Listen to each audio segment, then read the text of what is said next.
राम से पहले के हमारे सारे अवतार मानवीय धारणाओं से बाहर हैं। जैसे मत्स्यावतार मछली है, वराह अवतार शूकर है, कच्छपा अवतार कछुआ है, नृसिंह अवतार नर है और सिंह है। लेकिन राम पहले हैं, उनसे पहले परशुराम भी हैं, लेकिन वे परशु हाथ में लिए हुए हैं। उनके वश में क्रोध नहीं है। जगत के कल्याण के लिए क्रोध आ जाता है, लेकिन राम जी को क्रोध नहीं आता। राम को कोई क्रोधित दिखाए तो समझ लेना इसमें इसका कोई एजेंडा होगा। राम का क्रोध नहीं है। राम को पूरे जीवन में आधा आधा बार, 2 बार क्रोध आया। एक बार तो आया जब समुद्र ने रास्ता नहीं दिया, वो भी क्रोध नहीं था, वो भी डराना ज्यादा था। जैसे हमारी देखो, माता और पिता के पीटने में क्या अंतर है। जो 70 से पहले पैदा हुए लोग हैं उन्हें पता होगा, अब तो बच्चा पिटता ही नहीं। हम तो काफी कूटे गए हैं, और जरूरी नहीं कि हमारे पिताजी ने पीटा हो, मोहल्ले के सारे चाचा ताऊ ने सबने मारा। अच्छा, अब कभी पिलखवा जाते हैं अपने गांव में तो वो बताते हो रहे हैं बुजुर्ग हमारे 84-85 साल के, अजय बहुत मारा मैंने इसे बचपन में, बड़ा काम किया हो तुमने, मतलब बहुत नोबेल पुरस्कार का काम कर दिया। माता और पिता के दोनों की पिटाई में अंतर है। पिता आज्ञा नहीं लेता, जूता उठाया और शुरू। माँ जब गुस्सा होती है तो 15 मिनट तो चप्पल ढूंढती है, अरे लियो मेरी चप्पल, अरे ले। पीटना नहीं है, डराना है। ये माएं समझ नहीं है सारी। गुस्सा बहुत है, मन में बहुत नाराजगी है, लेकिन इसके चोट ना लग जाए। नालायक, नाच जा तेरा, बताऊंगी तेरे पापा को, लियो चप्पल। चप्पल ढूंढती रहेगी। ये वो महिला है कि रात को 3 बजे सोते में उठा दो और कह दो कि वो जो तुम्हें मैंने एक आलपिन दिया था वो कहां रखा था, तो अंधेरे में आंख बंद करके आलपिन ढूंढ देती कि ये रखा हुआ है। इसे पुत्र की पिटाई के लिए चप्पल नहीं मिलती, क्योंकि पुत्र को भय भी दिखाना और मारना भी नहीं। तो राम जी ने 3 दिन तक समुद्र से रास्ता मांगा, समुद्र ने दिया नहीं। तो इसलिए क्रोध तो है, लेकिन मातृव्रत क्रोध है। विनय न मानत जलधि जड़ गए 3 दिन बीत, बोले राम सकोप तब भय बिन होए न प्रीत। अब ये कहने के बाद 15 मिनट लगा दिया उन्होंने धनुष बाण मंगाने में। करना होता तो 2 मिनट में कर देते। भ्रकुटी विलास सृष्टि लय होई, जिसकी भ्रकुटी के हिल जाने से सृष्टि पलट जाती हो। 15 मिनट ज्ञान दे रहे हैं समुद्र को। लक्ष्मण बाण सरासन लानू, सोखो बारित बिसिक के साथ, अभी सोखता हूं इसे। और फिर ज्ञान और बता रहे हैं, 60 सन विनय कुटिल सन प्रीति, सहज कृपन सन सुंदर नीति, ममता का ज्ञान दे रहे हैं। आधा क्रोध तो तब आया, आधा क्रोध तब आया जब जटायु ने उनसे पूछा। जटायु को चाचा कहा उन्होंने, तात कहा, आप मेरे पिता के मित्र हैं, मेरे चाचा के समान हुए, मैं आपका संस्कार करने की अनुमति चाहता हूं, क्योंकि मैं अपने पिता का संस्कार नहीं कर पाया, कैसा अभागा पुत्र हूं। तो माता गोमती के किनारे उन्होंने संस्कार किया। जटायु ने पूछा कि मैं स्वर्गलोक जा रहा हूं, आपके पिताजी मिलेंगे दशरथ जी, उन्हें क्या बताऊं। तो पत्नी का अपहरण हो चुका है, रावण अपहरण करके ले जा चुका है। इसे कहते हैं राम होना। क्या अद्भुत पंक्ति है, मुझे रोमांच हो जाता है। राम ने कहा, चाचा जी पिताजी को कुछ मत बताना। उन्होंने कहा, जो मैं राम, अगर मैं राम हूं और उनका लड़का हूं, इसे कहते हैं आत्मविश्वास।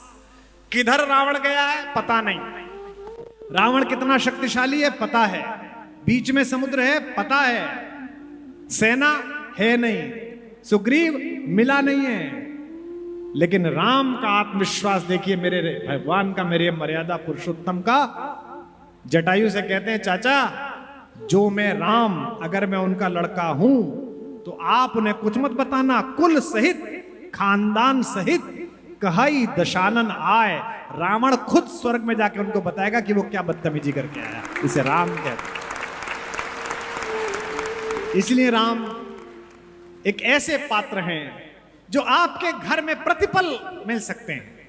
आपको भाई ढूंढना है तो राम की कहानी सुन लीजिए। हमको नोएडा में एक सेठ जी ने मुझे कहा, अभी भाई साहब बड़े संकट में था, अपने फार्म हाउस पे अपने अपने राम कराना है 3 दिन का, 4 साल बड़े कष्ट में बीते, अब मुक्त हुआ हूं। मुझे लगा कैंसर हो गया होगा, कीमियोथेरेपी के बाद ठीक हो गए होंगे, बिल्डर है बहुत बड़े। मैंने कहा क्या आप स्वस्थ तो हैं? बोले नहीं नहीं, वो छोटे वाले भाई से, भाई साहब जो गुड़गांव वाले प्लॉट का मुकदमा चल रहा था ना हमारा, वो हम जीत गए। छोटे भाई को मुकदमे में हराकर राम और भरत की कथा सुनना चाहते हैं। क्या मूर्खता है। समृद्ध समाज के लोगों, मेरी आवश्यकता नहीं है, आपकी आवश्यकता है इस कथा को जानना। मुझे तो जो इन कहानियों को पढ़ के फायदा हुआ वो मेरे जीवन में दिख रहा है। मैंने ना राम कथा पढ़ी होती तो मैं यहां थोड़ी बैठा होता। ये भी मेरा बचाव कर रहा होता कि क्यों चले गए अंदर, यही चल रहा होता। आपको शास्त्र बताता है कि आपको क्या आचरण करना है। आपको महाभारत बताती है कि दुशासन और दुर्योधन के साथ हो, अगर कर्ण हो तो रथ छोड़ के उतर जाओ, ज्यादा मित्रता के चक्कर में मत पड़ो। तो भाई कैसा हो यह कहानी बताती। एक पुत्र के रूप में, एक नागरिक के रूप में, एक मनुष्य के रूप में क्या भूमिका है, ये कहानी सिखाती है। दुनिया में शायद इससे बड़ा कोई मॉरल स्टोरी नहीं है। हमारा दुर्भाग्य यह है कि मुझको मेरे बचपन में क्या पढ़ाया गया, ध्रुव, प्रहलाद, आरुणी, लक्ष्मीबाई, तात्या टोपे, महाराणा प्रताप, और आपको क्या बताया जा रहा है। कभी बच्चे की कहानियां सुनना, टॉम, डिक, हैरी। पिछले 10 साल में जैसे कहानी ने सबसे ज्यादा पैसा कमाया है भारत से, अपने कार्टून बेच बेच के, उस कहानी में कोई पुरुषार्थ नहीं है। हैरी पॉटर, उसका चमत्कार इतना है कि बस वो इसे एक चमत्कारी झाड़ू मिल गई है, उसको वो नीचे लगा के उड़ता है, उससे क्या चमत्कार होता है। राम पुरुषार्थ की कहानी है। राम निकले हैं तो उनको कोई किसी प्रकार की सिद्धि नहीं मिली है, राम ने अपने स्वत्व से अर्जित किया। जैसे जब शेर जंगल में निकलता है तो उसके राज्याभिषेक नहीं होता, उसकी ओथ सेरेमनी नहीं होती कि इतने बजे शपथ ग्रहण होगा। राम जब भारत से निकले हैं तो उनकी ओथ सेरेमनी नहीं हुई, पूरी प्रकृति ने झुककर प्रणाम किया कि महाराज आ गए हैं, सरकार आ गए हैं, मेरे पिताजी आ गए। नाभिषेको न संस्कार सिंहस्य क्रियते वनः विक्रमोर्जित सत्वस्य स्वयमेव मृगेंद्रता। इसलिए सृष्टि का रचयिता जब अभिनय करने के लिए आया तो हम के आपके जैसा हो गया। रोया भी है, खेला भी है, चोट भी लगी है। ये चौमासा चल रहा है, पानी बरस रहा हो, लाइट चली जाए और पत्नी कहीं गई हुई हो, तो कितना भी व्यापार कौशल वाला पुरुष हो, उसके दिमाग में यह लगने लगता है कि वो आ क्यों नहीं गई।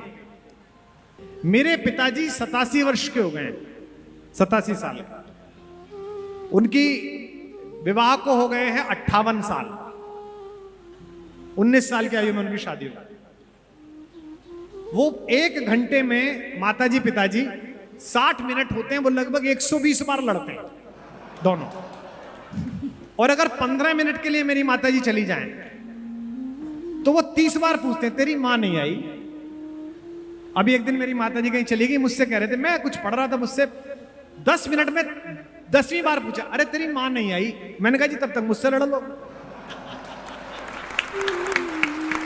ये जो दाम्पत्य का सुख है, इसको निभाने वाले मेरे राम से जब मेरी माता विलग हुई तो वो ऐसे ही रोए, ऐसे ही परेशान हुए जैसे एक पुरुष परेशान होता है।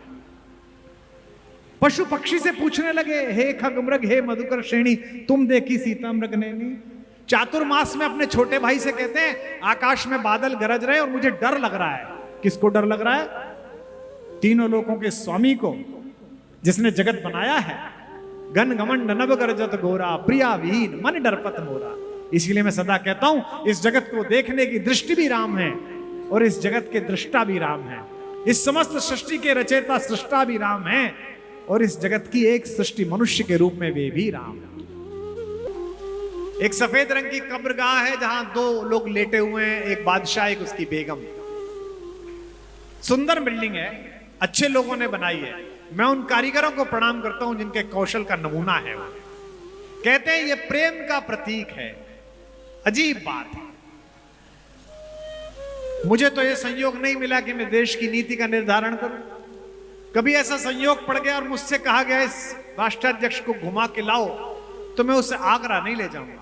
इससे बेहतर तो मैं उसे बिहार ले जाऊंगा, जहां एक गरीब आदमी, एक मांझी, उसने अपनी गर्भवती पत्नी को एक पहाड़ से फिसलकर गिरते हुए देखा तो एक हथौड़ा और एक छैनी उठाई और पहाड़ का कलेजा चीर कर रास्ता बना दिया। वो पहाड़ दशरथ मां जी का जड़ा बड़ा प्रेम का प्रतीक। इससे बड़ा प्रेम का प्रतीक अगर किसी विदेशी को घुमाना हो तो हेलीकॉप्टर में बिठाकर राम सेतु के पत्थरों का दर्शन करा देना, जिस पर एक प्रेमी चढ़कर गया। राम मानस भी हैं और गीता भी है, राम मानस भी है और गीता भी है। राम है राम भी, राम सीता भी है, राम है राम भी, राम सीता भी है। राम गृहस्थ है, राम है संत भी। राम गाइए। गृहस्थ है, राम है संत भी। 14 साल बाद जब भगवान लौटे तो उनका स्वागत पूरी प्रकृति ने किया। और जब उनकी शोभा यात्रा अयोध्या की गलियों में जा रही थी तो असम की राम कथा में एक उल्लेख आता है असमीज भाषा में। उन्होंने भरत जी को बुलाकर कहा कि क्या मेरे आगमन से अयोध्या के बच्चे प्रसन्न नहीं है क्या? अयोध्या के नागरिक प्रसन्न नहीं है क्या? तो भरत रोने लगे। भरत ने कहा एक एक दिन प्रतीक्षा में बीता है, आप ऐसा क्यों सोचते हैं? आपने ये सोचा भी कैसे? तो भगवान ने कहा कि जो हमारी मां के समकक्ष महिलाएं थी वे छज्जों पर खड़े होकर आशीर्वाद दे रही हैं। जो हमारे पिताओं के समकक्ष पुरुष थे उनकी आंखों में आशीर्वाद के आंसू हैं। जो मेरे और तुम्हारे साथ बच्चे बड़े हुए थे वे अब माता पिता बन गए हैं, वे भुजा फैलाकर गले मिलना चाह रहे हैं लेकिन बच्चे दिखाई नहीं दे रहे। क्या अपने ताऊ राम के आगमन पर अयोध्या के बच्चे प्रसन्न नहीं है? जो उत्तर भरत जी ने दिया वो आपकी आंखों से आंसू ले आएगा। रोते हुए भरत जी ने कहा जब से आप जंगल गए और आपने वनवास में गृहस्थ होते हुए ब्रह्मचर्य का पालन किया, पूरी अयोध्या ने ब्रह्मचर्य का पालन किया है। 14 वर्ष से अयोध्या में बच्चे पैदा ही नहीं हुए। इसे कहते हैं राजा के अनुकूल हो जाना। अगर राजा प्रजा का इतना हित चिंता करता हो जितना राम जी हैं तो प्रजा उसका आग्रह मानने लगती है कि राम गृहस्थ हैं, राम है संत भी। राम गृहस्थ है, राम है संत भी। राम आरंभ भी, राम ही अंत भी। राम आरंभ भी, राम ही अंत भी। राम आरंभ भी, राम ही अंत। बोलो राघवेंद्र सरकार की।